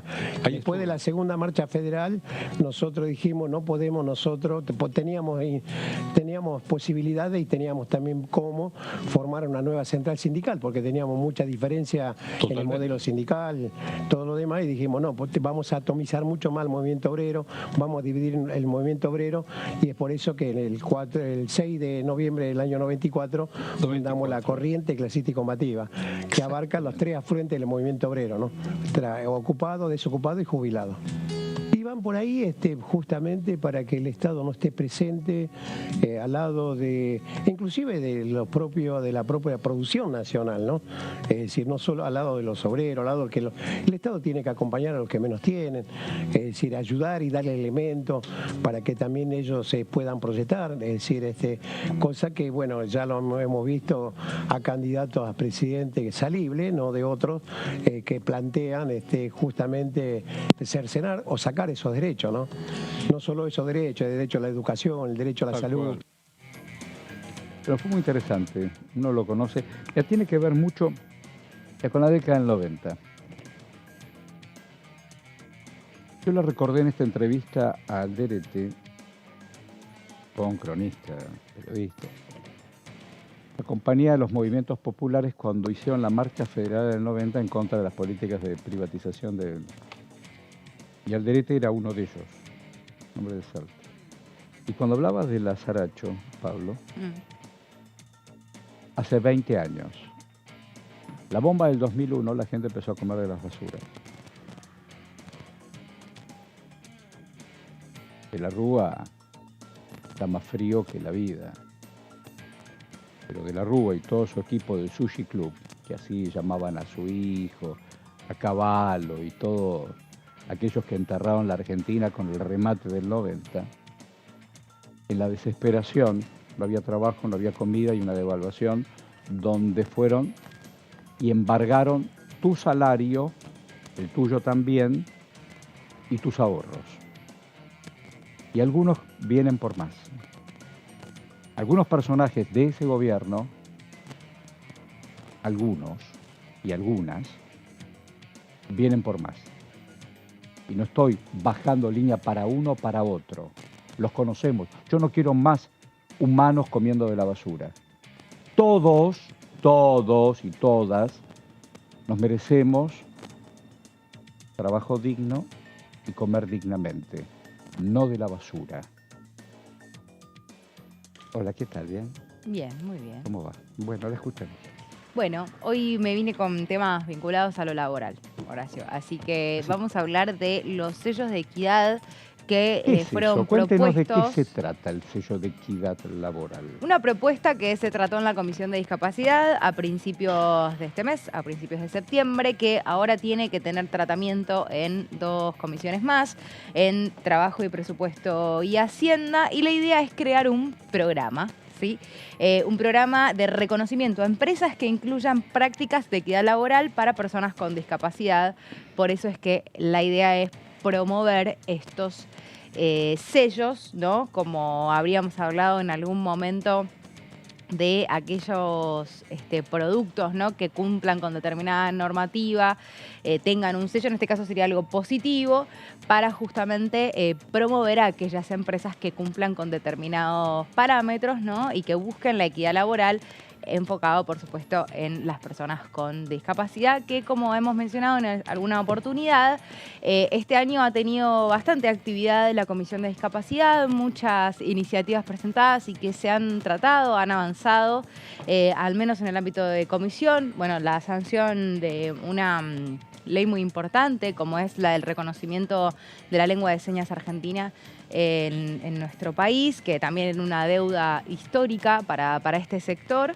Y dentro de todo este trabajo, de estas iniciativas que se tuvieron en cuenta y tuvieron lugar en la Comisión de Discapacidad, está también el de los sellos de la equidad laboral. Si pasamos a la placa siguiente, vamos a ver algunos de los puntos para los que está pensado este programa. Por supuesto que estamos hablando de instituciones privadas. ¿Por qué? Porque el ámbito público tiene ya legislaciones propias, ¿no?, para poder buscar la inclusión de las personas con discapacidad a nivel laboral. De esta manera lo que se busca es poder ampliar este espectro y que las empresas privadas puedan tener, a raíz, ¿no?, de una serie de beneficios, este sello que las incluya para darles, no solamente los beneficios impositivos que después vamos a repasar, sino darles un lugar destacado, ¿no? Es decir, vos sos una empresa que tiene este sello que certifica que estás cumpliendo con una serie de parámetros y de beneficios que incluyen a las personas con discapacidad. Pero bueno, es importante remarcar esto, que como en el ámbito público el Estado tiene otras herramientas para lograr estos objetivos, acá se apunta específicamente al sector privado. Las empresas que deseen sumarse, según propone esta iniciativa, a adquirir ese sello, pueden hacerlo de manera voluntaria. Y los beneficios que ahora vamos a repasar tienen una extensión, una vigencia por 2 años con la posibilidad de renovación. O sea, vos cumplís con determinados requerimientos, te dan el sello y eso dura 2 años, y después, si lo querés volver a pedir, o sea, seguir teniendo los beneficios, tendrás que volver a enviar la documentación necesaria a la autoridad de aplicación, que es la Agencia Nacional de Discapacidad, es decir, la ANDIS. En la siguiente placa vamos a poder ver algunos de los beneficios que se van a ofrecer entonces a aquellas empresas del sector privado que quieran adherir a este programa. Una de ellas es la certificación de crédito fiscal a favor de las empresas de entre un 5 a un 20% del valor total anual aplicable a cualquier impuesto o servicio nacional.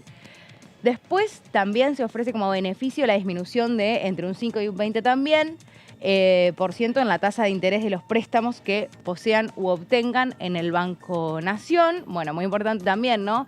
La reducción de la tasa, la posibilidad de acceder a créditos un poco más accesibles para aquellas empresas. Tenemos 2 beneficios más para repasar para aquellas empresas que deseen sumarse entonces, si esta iniciativa continúa el trabajo, ¿no?, dentro de las comisiones que todavía necesita su aprobación, su firma, su despacho, y llega al recinto. Al famoso recinto. Exactamente. Otro de los beneficios entonces para estas empresas sería mejorar entre un 5 a un 20% la puntuación en cualquier licitación a la que llame el gobierno nacional, y por último va a ser publicada en la página web de la ANDIS, es decir, la Agencia Nacional de Discapacidad, que es a su vez quien otorga este sello a la autoridad de aplicación, en un lugar destacado como el carácter de empleador con el sello, que es CENELDIS. Cuando dice CENELDIS acá es la sigla que se eligió para hablar de este sello. Bueno, entonces, estos son los beneficios que se le ofrecerían a las empresas que quieran adherirse al programa. Y tenemos más información, algunos datos también para aportar, datos que facilita el INDEC, para entender a qué estamos apuntando, qué es lo que se busca con este proyecto. Bueno, brindar una respuesta a una de las problemáticas más importantes que tienen las personas con discapacidad, que es básicamente el desempleo, buscar que las personas que están en condiciones y quieren trabajar y tienen discapacidad puedan hacerlo. Sabemos que es una dificultad cuando una empresa privada tiene que ir a buscar algún empleado o empleada, quizás no tome a una persona con discapacidad, como si, por cuestiones de leyes vigentes, quizás hace el Estado Nacional. Bueno, de esta manera, o las distintas jurisdicciones, digamos, en el ámbito público, quiero decir. En este sentido, entonces, es que la problemática del desempleo para una persona con discapacidad es aún mayor que para una persona que no tiene discapacidad. Algunos datos, decíamos, del INDEC que grafiquen esta situación de desempleo que estábamos mencionando recién, las vamos a poder ver en pantalla en la próxima placa. Bien, tasa de inactividad de las personas con discapacidad, que no es lo mismo que la tasa de desocupación, son dos tasas distintas. Es decir, de 10 personas, sí. De 10 personas, 7 se quedan afuera. Claro. Solo trabajan 3. Y el resto no solo no lo tiene, sino no tiene capacidad de movilidad para salir a buscar trabajo. Porque a lo mejor, cuando hablamos de capacidades diferentes, qué sé yo, me formé en tal cosa y un día tuve un accidente y las piernas no me andan más. Ah, no, yo no quiero, no, pues no tengo donde ponerte con la silla de rueda, no tengo baño con acceso a tu silla de rueda, y te quedaste afuera. Claro. Te quedaste afuera. Y no, tengo tercer piso y no tengo ascensor. Y tal vez soy no vidente. Y tengo todo un entramado en el pasillo para que suba. Y me voy a pegar una piña. Claro. Y a lo mejor lo que tengo que hacer, lo puedo hacer extraordinariamente bien con mis manos, con mi habilidad. Y además me entrené para hacerlo en forma imaginaria. Y fuiste. Entonces...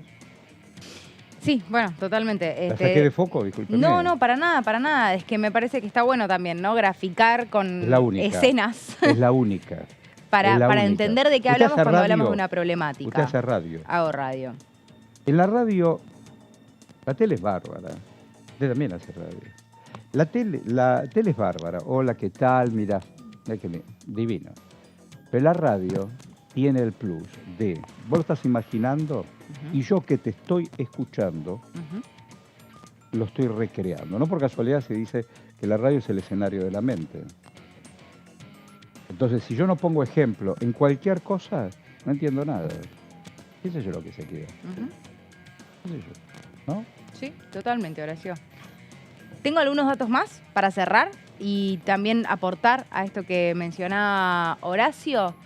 ¿Por qué? Bueno. Porque las mujeres son las más afectadas de este universo. O sea, no solamente las personas con discapacidad se enfrentan a situaciones como la que mencionaba recién Horacio, ¿no? Y por eso es una problemática tan importante el desempleo para las personas con discapacidad, sino que además es más difícil para una mujer que para un varón con discapacidad conseguir un empleo. Entonces, estos son los números, los datos que aporta el Instituto Nacional de Estadísticas y Censos y de los cuales se sirve, ¿no? el proyecto que tuvo dictamen favorable en la Comisión de Discapacidad para que exista este programa de sellos CENELDIS regulados por la Agencia Nacional de Discapacidad y promover en el empleo privado entonces que puedan incluir a las personas con discapacidad. Agrego un poco en línea con el universo laboral, acá estamos hablando puntualmente de personas con discapacidad, pero lo que tiene que ver con la comisión de mañana de la legislación del trabajo, donde hablábamos hoy más temprano, que se iban a empezar a debatir una serie de proyectos en relación a la posibilidad de reducir la jornada laboral. Mencionábamos que había invitados, pero que no estaban todavía determinados. Bueno, acá llega una comunicación de que mañana van a estar presentes la ministra de Trabajo, Raquel Kelly Olmos, la embajadora de Chile, Bárbara Figueroa Sandoval, también va a estar Cristina Faciaben, secretaria internacional, Cooperación, Inmigraciones y Comisiones Obreras de España.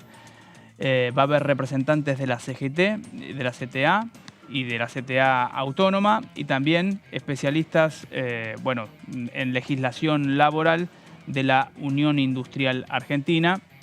Y el comunicado cierra destacando que va a haber representantes de los 3 sectores, es decir, del Estado por parte de la ministra, además de las experiencias de otros países, de los trabajadores, ¿sí? Representantes de las centrales obreras, sindicales, y además representantes del sector privado o de la Unión Industrial Argentina. Estamos hablando obviamente de los empresarios. Así que mañana arranca a las 13 horas, ¿no, Coti? Me parece que era, a debatirse 7 proyectos muy interesantes, que no solamente son interesantes por lo que se está tratando en sí mismo, sino que empiezan a dar cuenta de que la Argentina necesita pensar cuál va a ser el mercado de empleo, cuál va a ser el mercado de trabajo hacia futuro, y algo de eso está latente cuando se habla de reducir la jornada. Y agrego algo que nos quedó tal vez en el tintero, que siempre, Vanessa Siley cuando vino acá dijo que siempre se habla de reducir la jornada, sin obviamente reducir... sin tocar el salario. Sin tocar el salario. Y habló, no recuerdo ahora el número de ley, era 11.000 y pico, pero habló que estaba vigente desde 1929.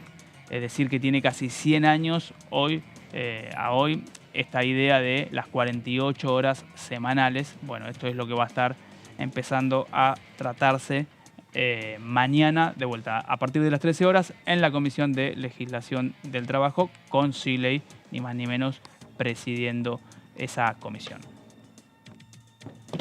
Bueno, ¿tenés lo de la presidenta de la Cámara? Cecilia Moró, este fin de semana participó con más de 35.000 visitantes de la edición de la Noche de los Museos. Ahí tenés imágenes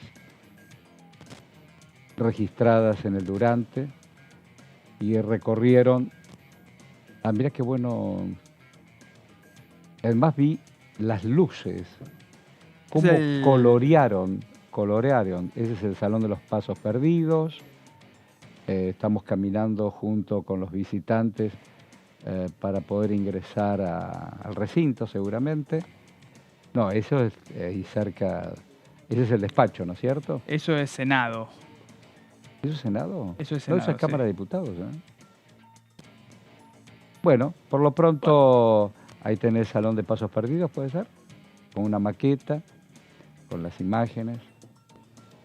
Bueno. Porque creo que estaban unidas Senado y Diputados en un circuito por adentro. Qué lindo, Bueno, ahí está obviamente el recinto de la Cámara Baja. Qué lindo que quedó.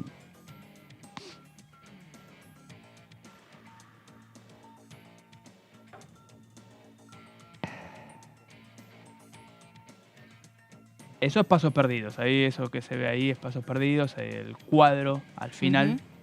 El balcón. Mirá, ahí está. Me encantó. Eso es todo acá. Acá estamos obviamente en el anexo, estamos enfrente del Palacio, pero eso que se ve es Pasos Perdidos, que es como... la Casa de la Moneda. Eso, bueno, ahí es el pasillo donde uno se cruza con muchos diputados, ¿no? Claro, porque tiene acceso directo al recinto de la Cámara Baja. Exacto. Pasos Perdidos, digamos, es ese sector donde la prensa estamos. Sí, estamos. En general... Somos parte de la prensa. No se puede ingresar al recinto cuando están debatiendo. No. ¿Cómo? ¿Perdón? No, de ninguna manera. No. Podemos ingresar si tenés acceso, digamos. No, al recinto, digo. No. Por eso, al recinto no, pero podés ingresar al balcón o los palcos si tenés acreditación, ¿no? Por supuesto. Sí, pero en planta baja y no.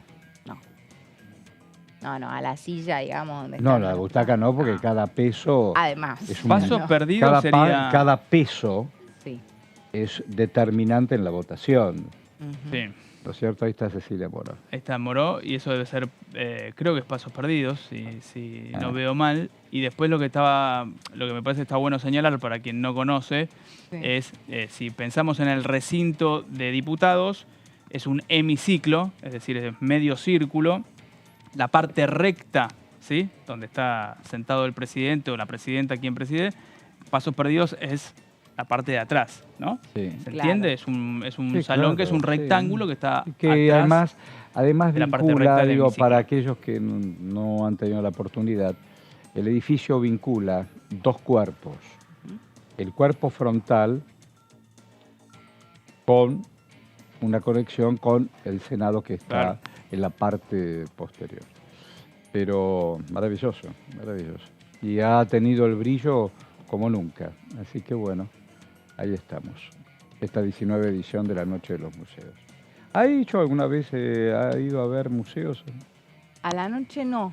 Nunca hice la Noche de los Museos. Me gustaría mucho. Voy a hacerlo la próxima. Sí. Pero sí. ¿Conocés museos de Buenos Aires? Sí. Bueno, a ver, pensemos. ¿Bellas Artes? ¿Conocés? Sí, Bellas Artes, conozco. Y en la misma línea, en la misma avenida, vos nos estás viendo en todo el país y a lo mejor tenés oportunidad de venir a Buenos Aires. Todo eso está en la avenida Libertador. Claro. Libertador. De Figueroa Alcorta, como bien dice Pablo, que es paralela y es una avenida una va para el norte y otra va para el sur. La que va para el norte encontrás el Museo de Bellas Artes y la que va, al revés, perdón, la que va para el sur es Avenida del Libertador, ahí está el Museo de Bellas Artes. Y la que va para el norte es la Avenida Figueroa Alcorta. Tenés el Malva ahí, más Es un relativamente museo de cerca. arte moderno. Si alguna vez tuviste la oportunidad de ir a Nueva York, es el MoMA. Si tuviste la oportunidad de ir a París, es el Centro Pompidou, y etcétera, etcétera. Nuestra América también. Hay un museo inolvidable, increíble, en Brasilia, hecho por Niemeyer, ¿no es cierto, arquitecto? Claro. Niemeyer es el que pensó sacar la gran capital política de centros urbanos y la llevó al corazón de la Amazonia. Y ahí está no solamente el Palacio, a lo mejor viste el Palacio Presidencial o el centro por el trastornado y criminal Bolsonaro. Y digo criminal Bolsonaro porque ha liquidado gran parte de la Amazonia. Una floresta, como bien dicen los brasileros, irrecuperable.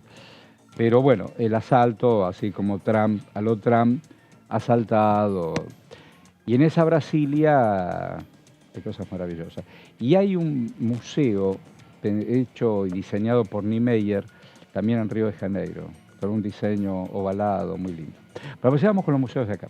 Museo Histórico, que está en Parque Lezama, ¿fue? No, a ese no fui. ¿A vos? Bueno, No. si les gusta la historia, está bueno. No. Está bueno. Después otro museo de Historia, Museo de Bellas Artes. Ah, el Museo de Ciencias Naturales. Sí, claro, ese sí. Está en Parque Centenario. Sí. Digo, si tenés más grandes o más chicos, para ver antropológicamente y qué sé yo, y una recreación de dinosaurios y esas cosas, es bárbaro. Te dije historia, te dije ciencias naturales.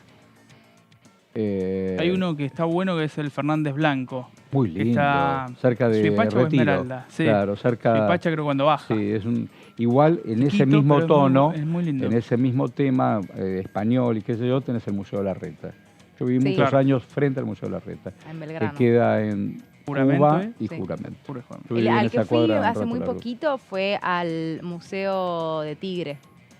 Al mar. Contanos, ¿es lindo? Muy lindo. Muy lindo, sí, no lo conozco. fue el último No lo que conozco. fui hace un par de semanas. Ah, ¿está bueno? La verdad es que es muy lindo y tiene una vista muy, muy linda porque da al río. Claro, naturalmente. Así que está. Bueno, está si muy vas bueno el a recorrido. Luján, que no es relativamente cerca, también tenés el Museo Histórico, Museo de Carruajes, está el Museo del Transporte, donde podés ver desde la galera donde lo acribillaron a Facundo Quiroga, hasta el avión de Newbery que cruzó el Atlántico. Está bueno. Tomás el tren, estás en un rato. Y después te quedás comiendo por ahí, qué sé yo. Hay un montón de que... Bueno, en La Plata tenés el Museo de Ciencias Naturales que algún día pensó Ameguino.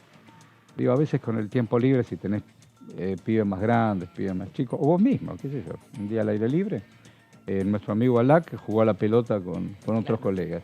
Sí, o hay muestras que, no y sé, el lunes- hace poco fui a una muestra que se hacía en la Biblioteca Nacional, que no sé Claro, si sigue vigente pero ahora. claro. Bueno, Pero también. colorín colorado. Gracias, Coti. Bueno, gracias, Pablo. Gracias. Gracias a todos ustedes. Gracias, compañeros, compañeras, por esta emisión. Nos estamos encontrando. No te vayas, estás en Diputado TV.